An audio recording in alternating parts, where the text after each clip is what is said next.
Sergeant Pruitt's voice came through the radio like a door being bolted from the outside. "Cole, hold your position. The Eastern District is gone under 8 feet of moving current. You do not take that dog into that water. That is a direct order." Ryan stood at the flood barrier, with 19 hours of a missing woman's timeline burning in the back of his mind, and Ghost's leash pulled taut in his hand. The dog was not scanning, not watching.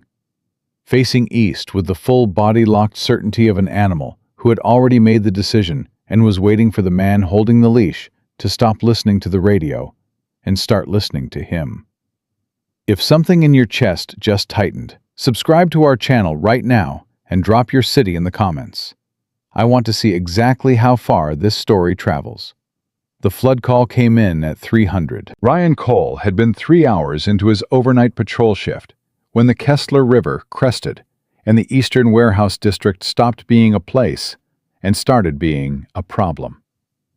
He was 25 years old, 3 years on the force, short, dark brown hair and a patrol uniform that still fit the way it had fit on his first day because he had not yet learned to stop caring how he carried it. He had been told at the academy that the job would teach him things that no classroom could prepare him for. He was still in the middle of finding out exactly what that meant. Ghost was in the back of the patrol unit when the call came through. The German Shepherd had been Ryan's partner for 4 years, since Ghost was 18 months old and Ryan was fresh out of field certification, and both of them were still learning what trusting each other actually required. Ghost had a tan gold and black coat and amber eyes that Ryan had learned to read the way some people read weather, with the understanding that what those eyes were telling him was usually more accurate than anything the radio would say. The missing persons report had come in at 0600, 3 hours after the first surge. A young woman, dark hair, approximately 25 years old, last seen near the Eastern Warehouse District before the water rose. No further details. Ryan had flagged it immediately and brought it to Pruitt at shift briefing. Pruitt had looked at the report. He had looked at it for a specific kind of moment, a moment that was slightly too long and slightly too controlled. The moment of a man making a small internal adjustment before he spoke. Then he had said, "Missing persons in an active flood zone are a water rescue matter. Your assignment is perimeter control on the dry side. Keep Ghost on the barrier and do not enter the compromised district under any circumstances." Ryan had said, "Yes, sir," and meant it. That was 2 hours ago. Now he was standing at the eastern barrier, with the water moving hard on the other side, and Ghost locked onto something in that water with the kind of certainty that Ryan had learned over 4 years did not produce false readings. Ghost had been wrong about exactly nothing in 4 years of joint work. Not once. Not in a single situation where the amber eyes went still and the body went directional, and the nose started processing the air with that specific, methodical focus that meant alive. Someone is alive, and I know where. Ryan keyed his radio. "Sergeant Pruitt, Ghost is tracking a live scent in the Eastern District. I am requesting authorization to follow my canine on a possible rescue." The response came back in 4 seconds. "Denied, Cole. The water is still rising on the eastern side. You go in there, I am pulling you out myself. Hold your position." Ryan looked at Ghost. Ghost had not moved. He was still facing east, with the total committed focus of an animal who does not revise his conclusions because the radio told him to. Ryan thought about the missing persons report. Dark hair, 25 years old, last seen near the Eastern Warehouse District. He thought about what "last seen near" meant in a flood event with a 6-hour head start. He thought about what it cost a person to hold a leash that was pulling toward the right thing and choose to stand still. He thought about something else. He thought about a report he had filed 8 months ago, a use of force complaint against a senior officer, documented, submitted through proper channels, and returned to him 11 days later with a single notation: reviewed and closed. He had never asked what closed meant. He had told himself that trusting the process was the mature professional choice. He had been telling himself that for 8 months. Ghost turned his head and looked at Ryan for exactly 2 seconds. The amber eyes were not urgent, not pleading, just present and certain and waiting. The way they had always been waiting, for Ryan to arrive at the conclusion that Ghost had already reached. Ryan clipped his radio to his vest. He checked his gear. He looked at his dog. "Okay," he said, quiet enough that only Ghost could hear it. "Show me." Ghost hit the water without hesitation. The current was cold and brutal, and had no interest in Ryan's reasons for being in it. He tracked by feel as much as sight, one hand on Ghost's harness, letting the dog's body tell him what the water was hiding. Ghost moved through the flood with the low, deliberate efficiency of an animal who has assessed the conditions and decided they are not the relevant variable. The current was not relevant. The debris was not relevant. The scent somewhere ahead was the only thing that was relevant. Ryan tried the missing persons frequency twice as he moved. Static both times. He did not try Pruitt again. He was not ready for that conversation, and he had learned a long time ago that conversations you are not ready for cost more than they give. He went down once, his boot catching a submerged curb at the wrong angle, going under hard and coming up fast with the cold hitting him everywhere at once. Ghost turned back immediately, not panicked, just there, pressing his warm body against Ryan's arm in the water, steady and present, while Ryan got his feet back under him. "I'm good," Ryan said, more to himself than to the dog. Ghost turned east and kept moving. 14 minutes in, Ghost changed direction. Not lost, not confused. A deliberate course correction that Ryan had learned to read as Ghost triangulating, narrowing the approach from 2 data points down to 1. They were moving toward the warehouse row now, the 4 structures that county records listed as industrial storage. Ryan had driven past them 100 times on patrol and never had a reason to look at them with anything other than the ordinary attention of a cop who knows his district. He had one now. Ghost stopped at the base of a structure and looked up. Then he looked at Ryan. Then he looked up again. 2nd floor. Ryan found the exterior staircase still above waterline and took it fast, Ghost ahead of him, the dog's focus narrowing with every step in the way it narrowed when the distance between the search and the find was closing. At the top, a window opening. Ghost went through it first, and Ryan followed. The first thing he registered was the voice. "Down here, left side. Watch the floor near the center. It is not stable." Precise. Controlled. The voice of someone managing a situation they have been managing alone for a very long time, and have not allowed themselves to stop managing. He found her in the far left corner, sitting with her back against the interior wall, her left arm secured above her head by a cable that had caught and wrapped in the first surge. She was 25 years old, dark hair, olive green shirt, military camouflage cargo pants soaked through and plastered to her skin. She had been here since before the first surge hit. 19 hours. Her right hand was on a waterproof field case that she was holding at chest height, with the specific, deliberate intention of a person who has been keeping one thing above the waterline through everything the night had thrown at her. Ghost did not go to her immediately. He went to a door on the interior wall and sat in front of it with the full, locked-on stillness that Ryan had learned meant, "This situation is not finished. There is something behind that door that we have not dealt with yet." Ryan looked at Ghost. He looked at the door. He looked at the woman. "Officer." Her voice was calm and direct, and carried the weight of someone who had been waiting to say this for 19 hours, and was going to say it accurately, because accuracy was the only tool she had left. My name is Mara Quinn. I am a federal intelligence operative with Naval Special Warfare. I have been embedded in an operation targeting a trafficking network running through this warehouse district for 7 months. She paused. Before you get me out of here, you need to understand something about this building, and something about the order that told you not to come in. Ryan looked at her. The missing persons report that came in this morning, she said. That was my cover contact filing a flag. The report was supposed to go directly to county dispatch and trigger a federal notification. She held his eyes. It did not trigger a federal notification, which means someone in your department intercepted the routing. The water was still moving below them. Ghost had not looked away from the door. How long has this operation been running? Ryan said. 7 months.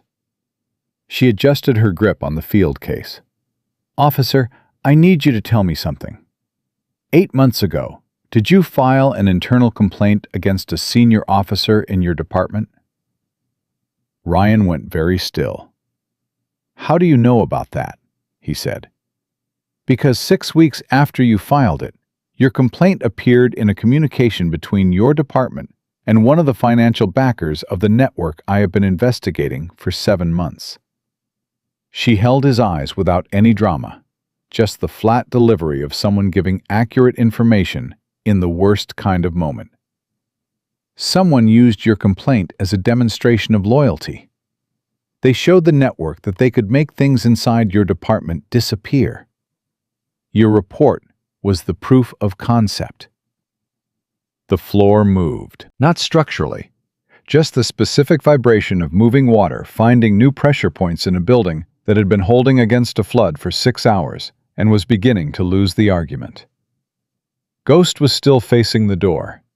Ryan looked at his dog. He looked at the door. He looked at Mara Quinn holding a field case above the waterline, with her left arm secured to a cable and 19 hours of operational isolation behind her eyes. What is in the case? He said. 7 months of documentation, she said. Financial records, communication logs, the complete evidentiary chain. A pause. Including the specific record of what happened to your complaint report. Who received it, who moved it, and what they did with it. The door handle moved. Ghost stood up. Ryan turned to face it and understood in the specific instant before it opened that everything Pruitt had told him this morning had been the most expensive thing he had ever been asked to believe, and that Ghost had known it from the moment he faced east at the flood barrier and refused to look anywhere else. The door opened inward, and the man who came through it was not law enforcement. Ryan knew this in the first half-second, the way 3 years of patrol work teaches you to read a person's relationship to authority before they say a single word. This man had no relationship to authority. He had a relationship to the building, to the situation, and to the field case in Mara's hand. And all 3 of those relationships were the kind that required him to make sure nobody left this floor with that case intact. Ghost was already between Ryan and the man before Ryan's hand moved. Not lunging, not aggressive beyond what the moment required. Positioned. The specific K9 placement that says, "This is the line, and you are on the wrong side of it," delivered with the calm authority of an animal who has done this before and knows exactly how much force the situation calls for. The man stopped. He looked at Ghost. He looked at Ryan. He made the calculation that people make when they are standing in front of a working dog with amber eyes and a handler who is not reaching for his weapon yet, because the dog has not told him to. "Easy," the man said. His voice was controlled, but the control was working hard. "I am just here to check the structural integrity of this floor." At 7 in the morning, Ryan said. In a flood. "Building management." "Building management," Ryan repeated. He kept his voice level and his eyes on the man's hands. "What's your name?" The man did not answer. Ghost took 1 step forward and sat down again. The message was precise and immediate. The step was not aggression. It was a countdown. "Ryan," Mara's voice from behind him, tight and direct. He is not alone. There was a second one running the exterior when the water started rising. If this one is inside, the second one is on the staircase. Ryan processed this in the time it took to exhale. One man in front of him, one man behind him on the only exit he had used. A partially flooded floor with structural integrity that Mara had already warned him about. A canine he trusted completely, and a federal operative with one arm that had been secured to a cable for 19 hours. Ghost. Bleeb. Stay. Ghost held his position without blinking. Ryan moved to the window opening and looked down. The second man was on the exterior staircase, moving up, not rushing, the careful, deliberate pace of someone who was not trying to arrive first, but was making sure nobody left. He had not seen Ryan yet. Ryan pulled back from the window. He looked at the man in the doorway. He looked at Mara. He looked at the field case. "How far does the documentation go?" he said to Mara. "Names, specifically. How high does it go?" "High enough that 2 men in a flooded warehouse are a reasonable investment to protect," she said. No drama. Just the flat accuracy of someone who has been living inside this information for 7 months and knows exactly what it weighs. The man in the doorway moved, not toward Ryan, toward Mara, toward the case. Ghost did not wait for a command. What happened in the next 11 seconds was not a confrontation in any way Ryan could have scripted. It was Ghost doing exactly what 4 years of training and 4 years of trust had built him to do, with the precision of an animal who understands that the objective is not the threat. The objective is the protection. The man went down. He went down controlled and fast, and without any of the chaos that these situations usually carried. And he stayed down because Ghost made it clear that getting up was not a decision that was available to him right now. Ryan went for the window. The second man on the staircase heard something and looked up, and made the mistake of hesitating for exactly 1 second. And 1 second was enough. Ryan had him turned and secured against the exterior wall before the man's hand reached the radio at his belt. "Do not," Ryan said quietly. "Whatever you are about to do, do not." The man went still. Ryan looked at him. Young, mid-30s. The kind of blank, operational face that comes from doing things for money rather than conviction. "How many others?" Ryan said. "Nothing." "How many others are running coverage on this building right now?" Still nothing. Ryan leaned in slightly. "There is a federal operative inside that building who has been documenting this network for 7 months. She is walking out of here with everything she documented. The only variable right now is how this goes for you, personally. How many others?" The man looked at the water below the staircase. He looked at Ryan. He made the calculation. The same calculation the first man had made before Ghost settled the question. And he arrived at a different answer. Because he was outside, and Ryan was between him and the building, and the math was clearer from this angle. "1 more," he said. "On the north side, watching the exterior case." Ryan went cold. "What exterior case?" The man's expression shifted in a way that told Ryan he had said something he had not intended to say. He closed his mouth. But the damage was done, and both of them knew it. Ryan got the second man secured to the staircase railing and went back inside. "Mara." He came through the window fast and moved directly to her. "There was a waterproof case secured to the exterior of this building on the north face." "Is that yours?" She looked at him sharply. "How do you know about that?" "The man on the staircase told me there is a third individual watching the north exterior. He thought I already knew about the case." Ryan crouched in front of her and started working on the cable securing her arm. "Is it yours?" "Yes." Her voice was even, but something had shifted underneath it. The shift of a person recalibrating under pressure without letting the recalibration show. Federal evidence seal. I secured it 4 days ago as a contingency. If I did not make it out, the chain needed to survive anyway. She watched his hands on the cable. The field case I am holding is the operational documentation. The exterior case is the source chain, financial records, communication logs, and the specific record of your complaint, who received it, who moved it, and the date and content of the communication in which it was used as a loyalty demonstration. The cable gave on the third attempt. Mara brought her arm down, and her jaw tightened for exactly 1 second before she controlled it. The single second of a person whose body has been waiting to register something for 19 hours and is finally getting the chance. Ghost came to her then. Not to Ryan. He went directly to Mara and sat in front of her and looked up at her face with the focused, present attention he gave to people who had been through something and needed a moment to know they were through it.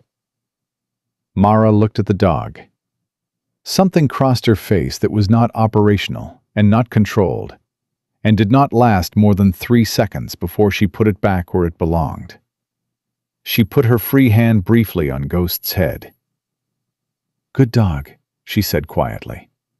Just that. Ryan stood up. The North case. If there is someone watching it, they know we are in here. They know the 2 men who came in did not complete whatever they came to do. We have a window, and it is closing. How wide is the window? Wide enough if we move now. Mara stood. She did it under her own power, testing her legs with the systematic assessment of a person taking inventory of available resources. And she stood straight and looked at Ryan with the expression of someone who has been running an operation alone for 19 hours and is recalibrating to the reality of having a partner. "The floor near the center," she said. "I told you when you came in. Do not walk through the center." "I remember." "The north exterior. There is a bracket system on the second support beam from the left corner. The case is clipped to the lower ring." She held his eyes. "Do not let it go into the water. Whatever happens, that case does not go in the water." "Copy that." He moved to the north-facing window with Ghost at his heel and looked out. The third man was below, on a narrow ledge above the waterline, positioned beside the second support beam with his back to the building and his eyes on the water, watching outward, not watching up. Ryan looked at the case. Waterproof housing, federal seal intact, clipped to the bracket exactly where Mara said it would be. 8 feet down and 6 feet to the left. Above the current, but not by much. The water was still rising. He looked at Ghost. Ghost was looking at the ledge below with the calm, assessing focus of an animal taking precise measurements of a problem. Ryan thought about the complaint he had filed 8 months ago. He thought about the 11 days it took to come back to him as reviewed and closed. He thought about Pruitt's voice this morning, delivering the order to hold position with the same calm authority it had always carried. The authority of a man who had been making things disappear for long enough that making things disappear had started to feel like the natural order.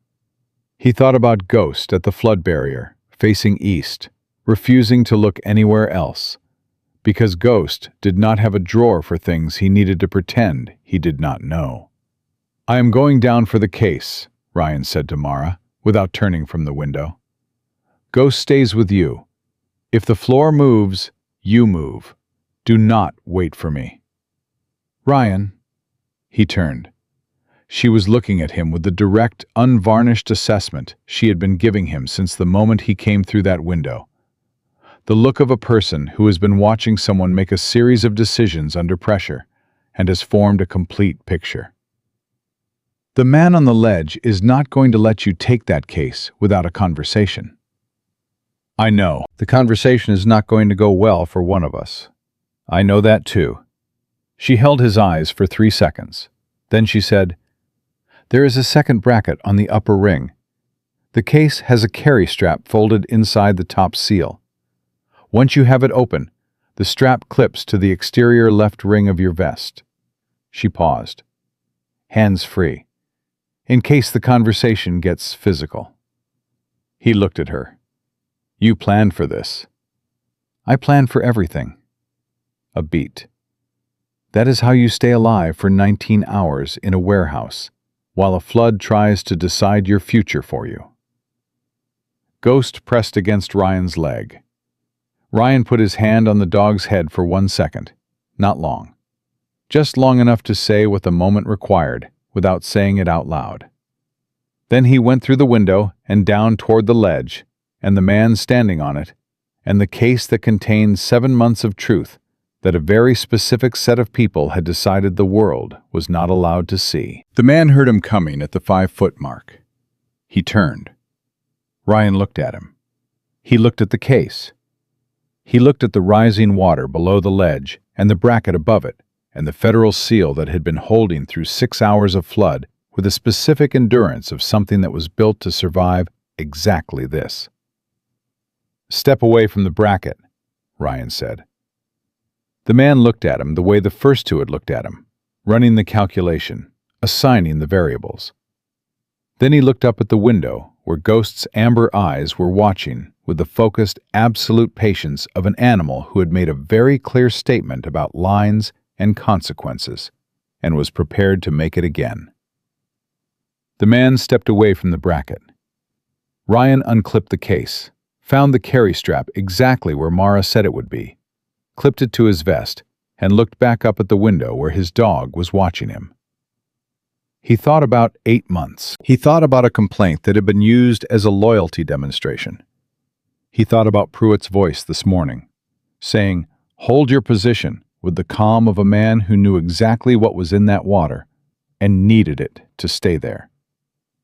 The case was on his vest. The evidence was intact. The water was still rising. Ryan looked at the man on the ledge. "You are going to stay on this ledge until water rescue arrives," he said. "If you move before then, you are going in the water. Do you understand me?" The man said nothing. Ryan took that as a yes and went back up. Ryan came back through the window with the exterior case on his vest and found Ghost exactly where he had left him, positioned at Mara's side with the settled permanence of a dog who had been given a job and intended to finish it. Mara was on her feet. She had used the 90 seconds Ryan was on the ledge to run her own damage assessment, and the inventory was visible in the way she was standing. Weight distributed carefully, right arm functional, left arm moving but guarding itself. Eyes alert and processing at full operational speed. 19 hours of isolation and a flood and a cable, and 3 men who had come to make sure she did not leave this building, had not taken a single degree off the precision she had walked in with 7 months ago. She looked at the case on his vest. Seal intact? Intact. Both brackets held? Both held. Ryan unclipped it from his vest and held it out. "You should carry it." She looked at him. It was a short look, the kind that covers a lot of ground quickly. "Why?" "Because it is yours. You built it. You kept it above the waterline for 6 hours. You secured it to that bracket 4 days ago because you planned for the possibility that you would not make it out." He held her eyes. "It belongs in your hands." Something moved across Mara's face. Not emotion exactly. Something quieter than that. The specific shift of a person who has been operating in isolation for so long that a simple act of acknowledgement lands differently than it should have to. She took the case. She clipped it to her own vest with the practiced efficiency of muscle memory, and looked at Ryan with the expression she had been giving him since the moment he came through the window. Direct, assessing, and slightly recalibrated. "We need to move," she said. "I know. The men outside. Water rescue is not coming for them anytime soon. Which means when the first one gets his hands free, or the third one comes off that ledge. They are going to make a call." "I know that too." "To who?" She was not asking rhetorically. She was asking because she already knew the answer and needed to confirm that Ryan had arrived at the same place. "Think about who they call, Ryan. Think about who in your department picks up that call and responds to it before anyone else can." Ryan thought about Pruitt. He thought about the voice on the radio this morning, the specific calm of it, the way "hold your position" had landed without heat or urgency, the way a man delivers an order when the order is not really about safety, but about containment. He thought about how long he had been hearing that voice and trusting it, and what it cost him to understand now what that trust had actually been worth. "Pruitt is already at the barrier," Ryan said. "He was there when I left." "Then he is 12 minutes away from this building." She met his eyes. "Which means we have about 8 minutes before this gets complicated in a way that the documentation in these cases is the only thing that uncomplicates it." Ghost was already facing the window. Not anxious, not urgent, just ready. The way he had been ready at the flood barrier 2 hours ago. The way he was always ready when the direction was clear and the only remaining variable was whether the man holding the leash was going to move. Ryan looked at his dog. He made the decision in the specific way he had been learning to make decisions for the past 2 hours. Not by waiting for authorization, but by looking at the thing directly and trusting what he saw. "Single file," he said. "Ghost leads. You stay between us. If the floor moves, you move first. You do not wait for me." "You said that before." "I meant it before, and I mean it now." She looked at him for 1 second. Then she said, "Okay." And it was the first time in 2 hours she had answered him with a single word that was not operationally loaded. And Ryan understood that "okay" from Mara Quinn was the equivalent of "thank you" from anyone else. They moved. Ghost took them back through the building with the same methodical certainty he had used coming in, reading the floor, adjusting the route, keeping them away from the center section that Mara had flagged. Ryan stayed at her back, close enough to catch her if her legs decided the last 19 hours were worth accounting for, far enough to give her the space to move under her own power, because she had been moving under her own power through things that would have stopped most people entirely, and she had not asked for help once. She did not ask for it now either. They were 10 feet from the window opening when Ryan's radio came alive. Not dispatch, not water rescue. Pruitt's direct channel, the one that bypassed the general frequency and came through on the supervisor band that Ryan could not ignore without it registering as a deliberate non-response. "Cole, I know you're in the Eastern District. I have your patrol unit on the security camera at the barrier entry point." Pruitt's voice was the same as it always was, steady, organized. The voice of a man who has been managing situations for 22 years and has not yet encountered one he could not organize into something survivable. "Come out of the building. Come out now, and we can manage this." Ryan stopped walking. Mara stopped beside him. She looked at the radio on his vest. Then she looked at his face, with the specific expression of a person waiting to find out which version of this moment they are standing in. "He said manage," Ryan said. Not to Mara, to himself. Working it out loud because the word had landed wrong, and he needed to hear it outside his own head to understand why. "Not resolve," Mara said quietly. "Not handle. Manage." "Manage this." Ryan looked at her. "Not the situation. Not the flood. This." "He knows what you found," she said. "He does not know exactly what you have, but he knows enough to know it is a problem he needs to manage." She paused. "Ryan, he is not calling to help you. He is calling to find out how bad it is before anyone else finds out how bad it is." Ryan keyed the radio. Sergeant Pruitt. His voice came out level and direct, the voice of a man who has made a decision and is not looking for the door behind it. I have a federal operative in custody who has been embedded in an active investigation for 7 months. She has documentation pertaining to that investigation, and I am bringing her out of the building now.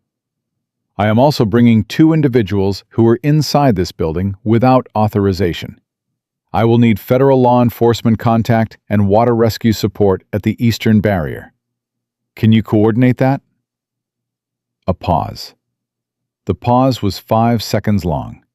5 seconds on an open channel was an eternity. Ryan counted every one of them. Copy, Cole. Pruitt's voice had changed. The change was subtle.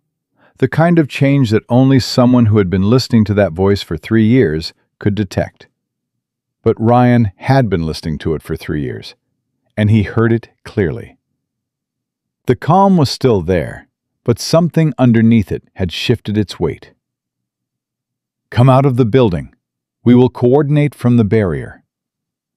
Ryan lowered the radio. Mara was looking at him. He did not say yes. No. He did not confirm federal contact. No. He said, come out of the building. She held his eyes. Ryan, if we walk out of this building, and Pruitt is the first person we walk into, the documentation becomes a question of chain of custody. Who had it? When? Under what circumstances? In the time it takes to have that conversation, the 2 cases can be logged as compromised evidence, and the chain can be challenged. She paused. I have watched this network make evidence disappear twice. I know exactly how they do it. They do not take it. They contaminate the handling record until a judge decides it is inadmissible. The water below the building shifted. A structural sound from somewhere underneath them, the building continuing its slow reckoning with 6 hours of flood pressure. Ghost looked at Ryan. Ryan looked at the window. Who do you trust? He said. Not to Mara, to himself. The question he had not asked clearly enough 8 months ago, when a complaint report came back reviewed and closed, and he had decided that trust and silence were close enough to the same thing. In your department, Mara said, is there someone Pruitt cannot reach before we come out of this building? Ryan thought about it. He went through the names the way he went through his gear, systematically and without sentiment, looking for the one that held.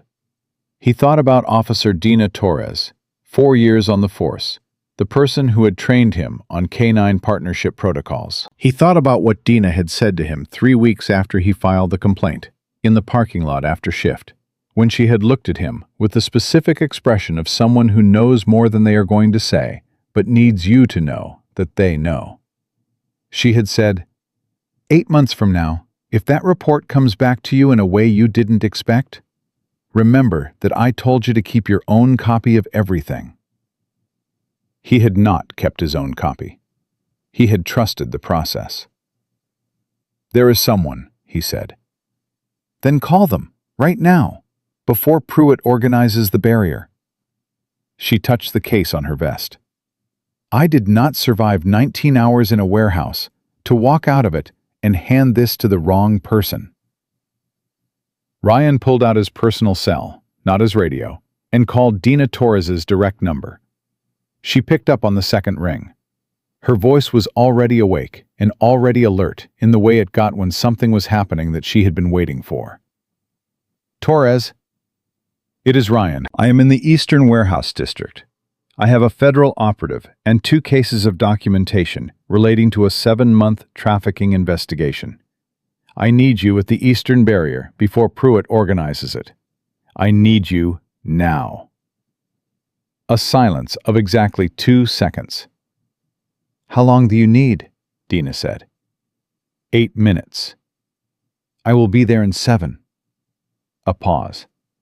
Ryan, is Ghost with you? Yes. Then you are going to be fine. She said it simply, without decoration, the way a person says something they have believed for a long time and have been waiting for the right moment to say. Get out of the building. I am moving." She ended the call.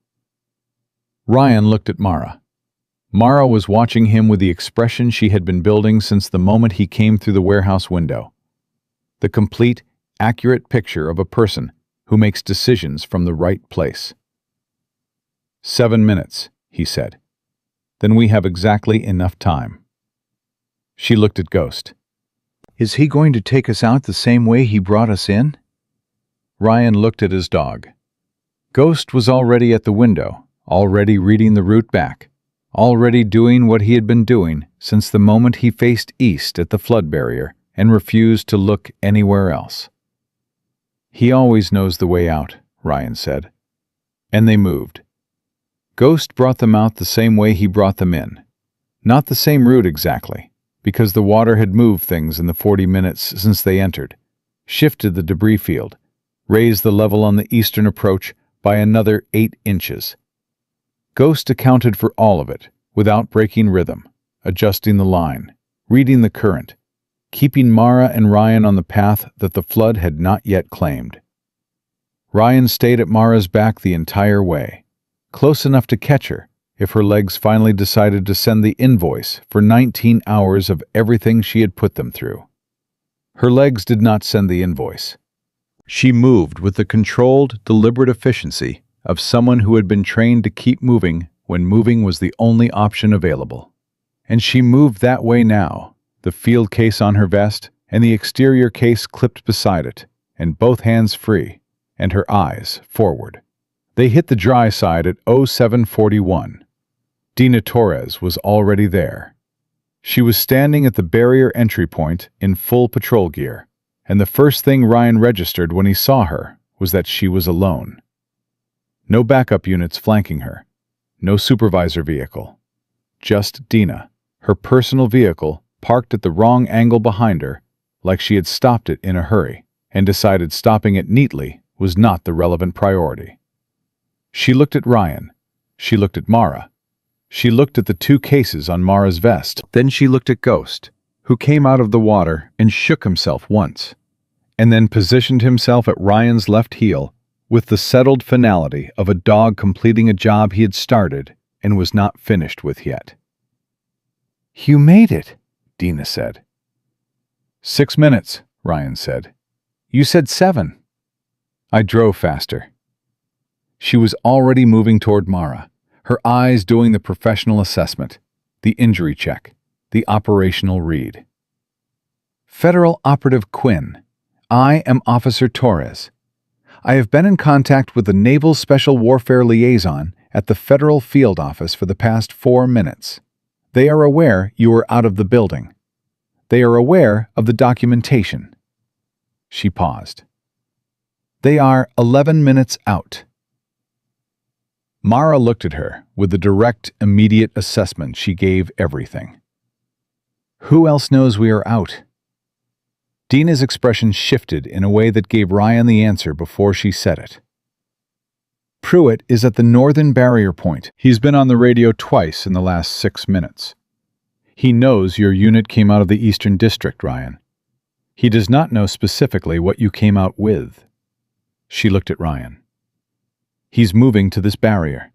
He will be here before the federal liaison arrives." Ryan absorbed this.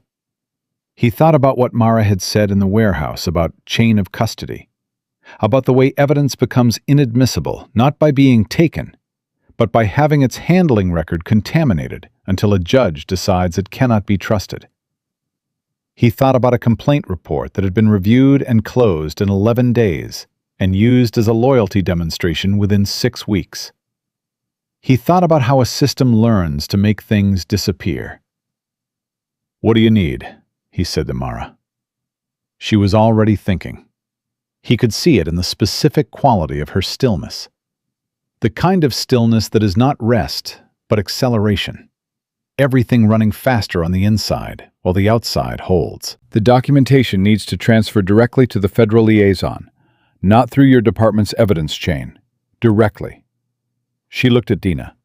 "Can you hold this barrier against your own supervisor for 11 minutes? Dina looked at her. Then she looked at Ryan. The look carried everything she had said in the parking lot 8 months ago, and everything she had not said, and the specific weight of a person who has been waiting for a moment like this one, and is ready for it. "I have been on this force for 7 years," Dina said. "And for 7 years I have been watching this department process things in a way that I could not prove was wrong, but that I knew did not feel right." She paused. "Yes, I can hold this barrier for 11 minutes. Pruitt arrived in 9. His vehicle came in from the northern approach, fast, and stopped at the barrier with the precision of a man who has been driving patrol vehicles for 22 years and knows exactly where every line is. He got out and walked toward them with the calm authority that Ryan had spent 3 years reading as competence, and was now reading as something else entirely. Something that had been wearing competence as a coat for a very long time. He looked at Ryan first, then at Dina, then at Mara, at the cases on her vest, with the specific controlled expression of a man completing an inventory and not liking the total. "Cole." His voice was exactly what it always was. "You disobeyed a direct order. You entered a compromised flood zone without authorization. You are going to explain to me right now exactly what you took out of that building." Ryan looked at him. He was 25 years old, and he had 3 years on the force. And he was standing in soaking wet patrol gear with a federal operative beside him, and a canine at his left heel, and the specific clarity of a person who has finally stopped confusing silence with professionalism. "I took out a federal operative who has been embedded in a trafficking investigation for 7 months, Ryan said. "I took out documentation that constitutes a 7-month evidentiary chain. And I took out the specific record of what happened to the use of force complaint I filed 8 months ago." He held Pruitt's eyes. "Sir." Something moved through Pruitt's expression. It was fast and controlled, and he managed it well. The way he had been managing things for 22 years. But Ryan was close enough and had been watching that face long enough to see it. A recalibration. The specific recalibration of a man who has been running a set of numbers for a long time, and has just been shown that the numbers were always wrong. "That complaint was reviewed and closed," Pruitt said. "It was used as a loyalty demonstration," Ryan said, "within 6 weeks of being filed. I know who received it. I know who moved it. I know the date and content of the communication in which it was shared with the network this department has been providing cover for." He paused. "It is in the documentation." The barrier was very quiet for a moment. Dina had not moved from her position. Ghost had not moved from Ryan's left heel. Mara had not moved at all, standing with both cases on her vest and 19 hours of operational isolation behind her eyes, and the specific composed stillness of a person who has been building toward this moment for 7 months and is letting it arrive at exactly the pace it needs to arrive. Pruitt looked at Mara. "You are going to hand those cases to me as evidence under my chain of command." "No," Mara said, flat and direct and completely without heat. "I am not." "You are a federal operative on a state law enforcement coordination operation. The evidence chain in this jurisdiction runs through my office." "The evidence chain in this jurisdiction has been running through your office for 7 years, Mara said. "That is precisely why it is not going to run through your office today."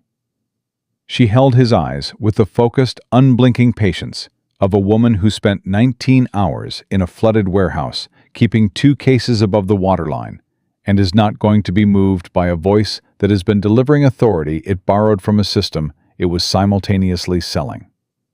The Naval Special Warfare Federal Liaison is 8 minutes out. The documentation transfers directly to federal custody. That is the chain of custody. That is the only chain of custody. Pruitt looked at Ryan. The look was different now. The management quality was gone from it. Something older and more honest had replaced it. The look of a man who has been holding something up by force of will for a very long time, and is standing in the moment where the will runs out. You have no idea what you have stepped into, Cole. I think I do, Ryan said. You are 25 years old. You have 3 years on the force. You are standing in a flood zone with a federal operative and a canine, and a documentation chain that you do not have the context to understand. Pruitt's voice had dropped. Not quiet out of control. Quiet out of something that was trying very hard to sound like reason. There are people involved in this that go well above a warehouse district on the Kessler River. When this opens, it opens all the way. And the people it opens onto are not people who accept consequences quietly. Are you threatening him? Dina said. Pruitt looked at her. Something passed through his expression that might have been surprise, and might have been the recognition of something he had underestimated. I am explaining the situation. You are explaining why he should be afraid, Dina said. That is not the same thing. She took one step forward. Sergeant, I have been on this force for 7 years. I watched that complaint report disappear in 11 days. I knew what it meant, and I could not prove it, and I told Ryan 8 months ago to keep his own copy of everything because I knew what was coming. She paused. I should have done more than tell him that. I have been sitting with that for 8 months. So whatever conversation you are trying to have right now, have it with someone who is going to listen to it, because I am done listening. Ghost stood up from his seated position at Ryan's left heel. He did not move toward Pruitt. He simply stood up and positioned himself in the specific way he positioned himself when the situation required everyone present to understand clearly where the lines were. Pruitt looked at the dog. The dog looked back with the full, level amber attention that did not negotiate and did not waver, and had been pointing in the right direction since 0500 this morning, when it faced east at a flood barrier and refused to look anywhere else. Pruitt reached for his radio. Ryan said, "The federal liaison has been briefed on all parties present at this barrier, including you, sir. The call you are about to make has already been made from the other direction." Pruitt's hand stopped on the radio. The silence that followed was the loudest thing in that barrier since the flood started. Then Mara's phone rang. She answered it on the first ring, listened for 4 seconds, said "copy," and ended the call. She looked at Ryan. 2 minutes. Ryan exhaled. One breath, quiet and complete. Ghost sat back down at his left heel. Pruitt stood at the barrier, with his hand on a radio he was not going to use, and the organized calm slowly leaving his face, not collapsing, just settling into something that had been underneath it all along. The face of a man who has been standing on the wrong side of a line for so long that the line stopped feeling like a line and started feeling like the ground. And now, the ground was moving. The federal vehicle arrived in 90 seconds, not 2 minutes. 2 agents and a liaison officer named Vasquez, who moved with the efficient purposefulness of people who have been waiting for this handoff for a long time and are not wasting a second of the moment it has finally arrived. Vasquez went directly to Mara. "Agent Quinn." Her voice carried 7 months of a parallel operation reaching its resolution point. "Are you injured?" "Functional," Mara said. "The documentation is intact. Both chains." "Both chains." Vasquez closed her eyes for exactly 1 second. 1 second of a woman receiving something she had not been entirely certain was going to arrive. Then she opened them and was fully operational again. "We need to log these in federal custody immediately. On camera, time-stamped, with all parties present as witnesses." "Here," Mara said, "right here at this barrier, in front of everyone who is standing here right now." Vasquez looked at Pruitt. The look was brief and entirely complete. "Sergeant Pruitt, you will remain at this barrier until my colleagues have completed the initial witness statement process. You are not under arrest at this time. You are required to remain available. Pruitt said nothing. The documentation transfer took 11 minutes. Vasquez logged both cases with the precise, deliberate care of someone who understood that the handling record was as important as the content and was building it to be unassailable from the first timestamp. Ryan gave his statement standing at the barrier in soaking wet patrol gear with Ghost at his left heel. And he told it straight and sequential. Every decision in the order he made it, starting with Ghost facing east at the flood barrier and ending with the man on the ledge stepping away from the bracket. When he finished, Vasquez looked at him for a moment. "The use of force complaint you filed 8 months ago," she said. "When it came back to you, as reviewed and closed, what did you do?" Ryan looked at Ghost. The dog was watching him with the amber patience that had been right about everything since 0500 this morning. "I accepted it," Ryan said. "I told myself that trusting the process was the professional choice." "And now?" He thought about the moment at the flood barrier when he had looked at Ghost and looked at the radio and made the only decision that had ever actually been available to him if he was being honest about what he knew and what he owed it. "Now I know that trusting the process and trusting the truth are not always the same conversation," he said. "And when they are not, you have to know which one you actually work for." Vasquez wrote something in her notes. She did not look up when she said, "For the record, Officer Cole, your complaint has been recovered in full from 3 separate communication chains within the network documentation. It will be reviewed by a federal oversight board as part of this investigation." She paused. "Your name is on the right side of it. It always was." Ryan received that. He let it land in the place where 8 months of silence had been sitting, and he felt something in that place shift its weight for the first time since the day the complaint came back reviewed and closed, and he had put it somewhere he did not have to look at it. Ghost pressed against his leg. Ryan put his hand on the dog's head and held it there, and looked at nothing in particular, and let the morning do what it needed to do.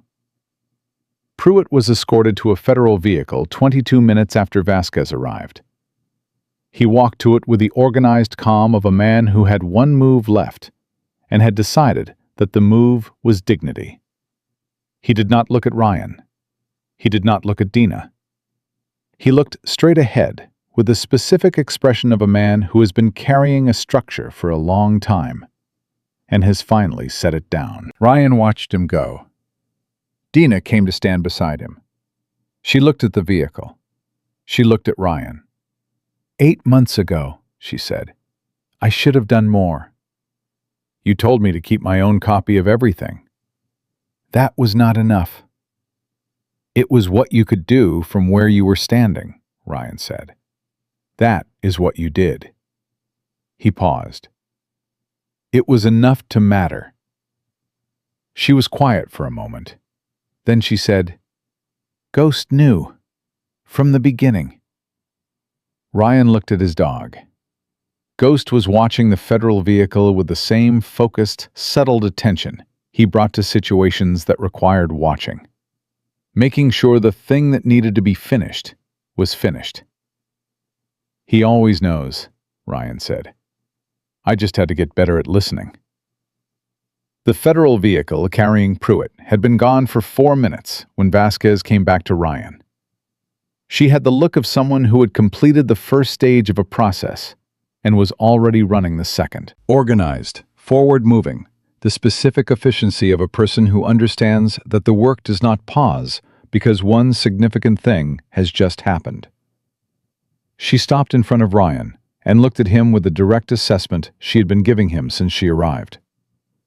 "I need to ask you something," she said, "and I need you to answer it honestly." "I have not stopped being honest since 0500 this morning," Ryan said. Something moved at the edge of her expression. Not quite a smile, the acknowledgement of a person who respects a straight answer. "When you went into that building, when you followed Ghost into the flood against a direct order from your supervisor, Did you know what you were going to find? Ryan thought about it.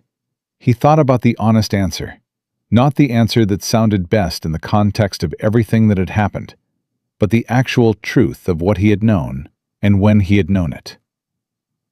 I knew the order felt wrong, he said. I knew Ghost was certain about something in that water, and Ghost does not produce false certainties. And I knew that 8 months ago, I filed a complaint that came back in 11 days with 2 words on it. And I had been telling myself those 2 words were enough for 8 months. He paused. I did not know the specific shape of what I was walking into, but I knew enough to know that holding position was the wrong choice. Vasquez looked at him for a moment. The people this investigation is going to reach, she said carefully. When the IG process opens formally, and the financial chain gets traced, and the communication logs get matched to names, the network Mara has been documenting is not going to end at this flood district. She let that land. There are people significantly above your department who have a significant interest in how the next 72 hours develop. I want you to understand that. Mara said the same thing last night, Ryan said. She said it gets loud. It gets very loud, Vasquez confirmed. And when it does, you are going to be in the middle of a story that a lot of people will want to tell differently.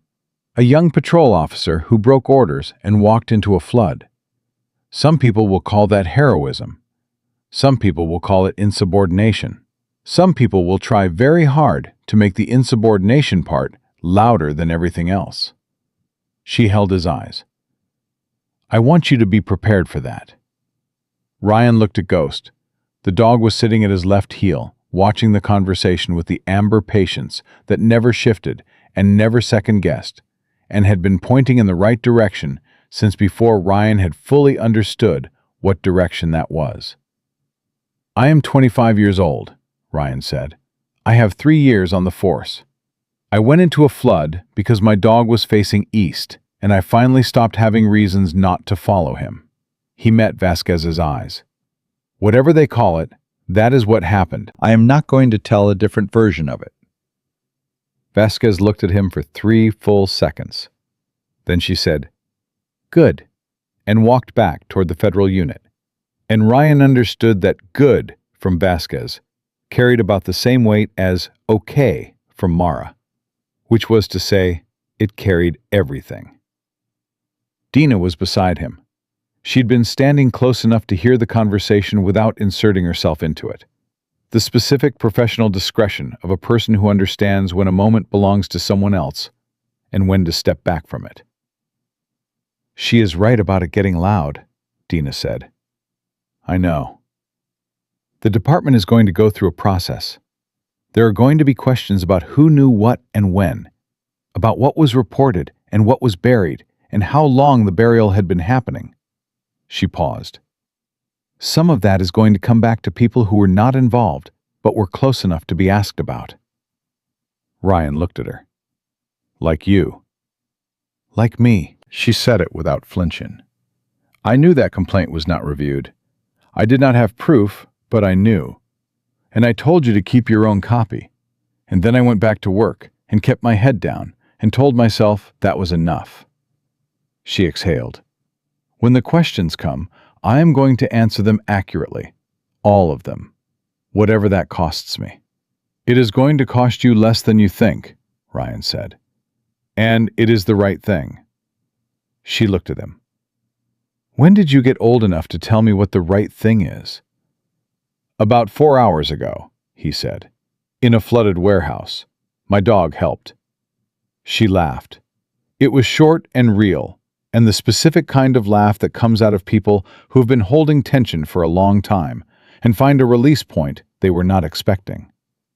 Ghost looked up at the sound of it, and his tail moved once, the single relaxed sweep of a dog confirming that the situation has resolved in the right direction. Ryan found Mara 20 minutes later outside the Federal Medical Unit. A paramedic had finished wrapping her arm in a proper dressing, and she was sitting on the open tailgate of the Federal support vehicle with Ghost beside her. Ryan had not told Ghost to go to her. Ghost had made that decision himself, moving to her side the moment Ryan's attention went to the statement process, positioning himself with the same subtle deliberateness he had been operating with since the morning started. Mara had her hand on Ghost's back. Not the brief, acknowledging touch she had given him in the warehouse. Something quieter and more personal. The hand of a person who has been alone for 19 hours in a very specific kind of darkness, and is sitting with the animal that found her, and letting the contact mean what it means, without managing it into something smaller. She looked up when Ryan approached. She read his face the way she read everything, quickly and completely. Vasquez debriefed you. She warned me about the noise. She is right about the noise.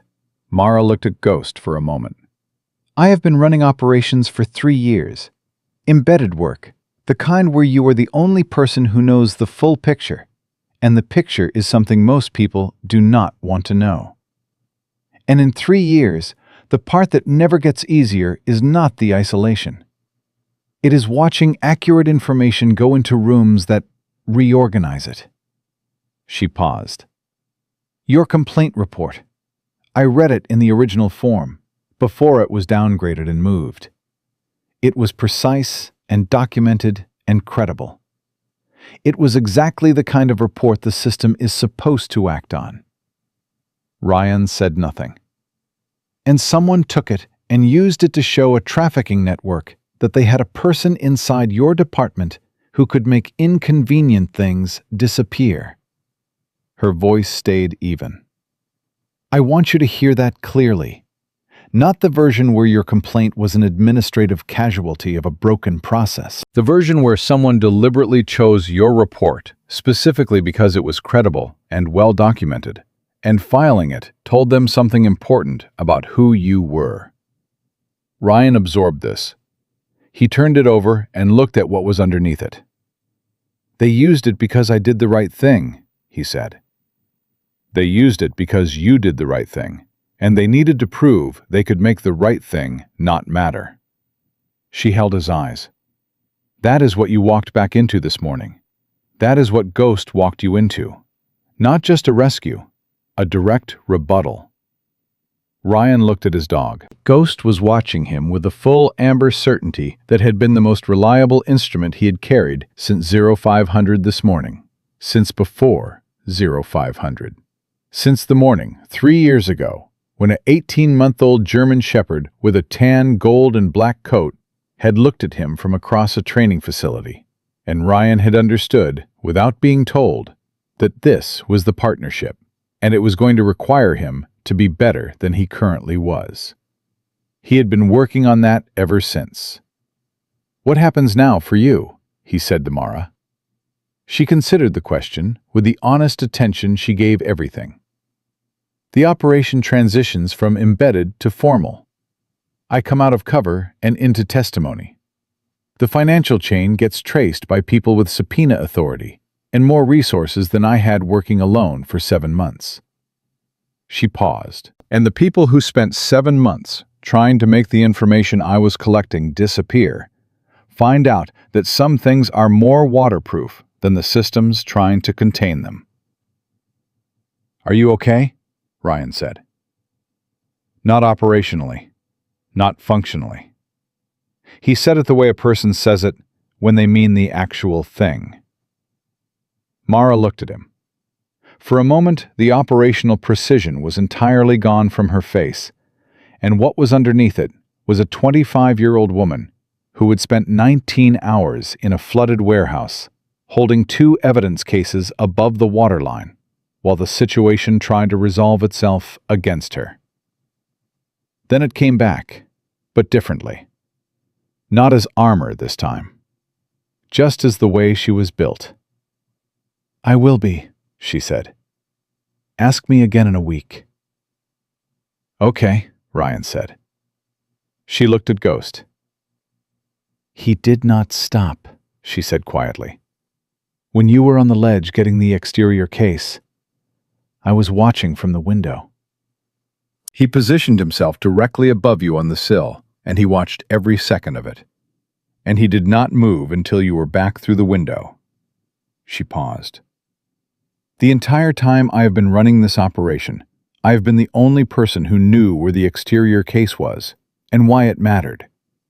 And a dog I had never met decided, without being told a single word of any of that making sure you got back through that window was the most important thing happening in his world at that moment. Ryan crouched down in front of Ghost. He put both hands on his dog's face and looked directly into the amber eyes, the way he almost never did. The way you look at something when you need it, to know that you see it fully. "Good work," he said. "Start to finish. Every step." Ghost held his gaze without blinking. Ryan stood. He straightened his uniform. He looked at Mara one more time, and she looked back with a complete, honest expression of a person who went into a warehouse alone 7 months ago with a mission, and came out of a flood this morning with the mission intact, and a patrol officer and a German shepherd to thank for the difference between those two outcomes. "Thank you," she said, simple and direct and entirely real. "Thank Ghost," Ryan said. "He did the hard part." "I already did." She looked at the dog. "He knows." Ghost's tail moved once, just once. The quiet, certain sweep of an animal who received the acknowledgement and filed it exactly where it belonged. Ryan walked away from the federal unit, with Ghost at his left heel, and the Tennessee morning fully arrived around him, cold and clean and indifferent to everything it was illuminating. The flood was still moving in the Eastern District behind him, still doing what it had been doing since 0300, reorganizing the landscape into something that did not match any existing map.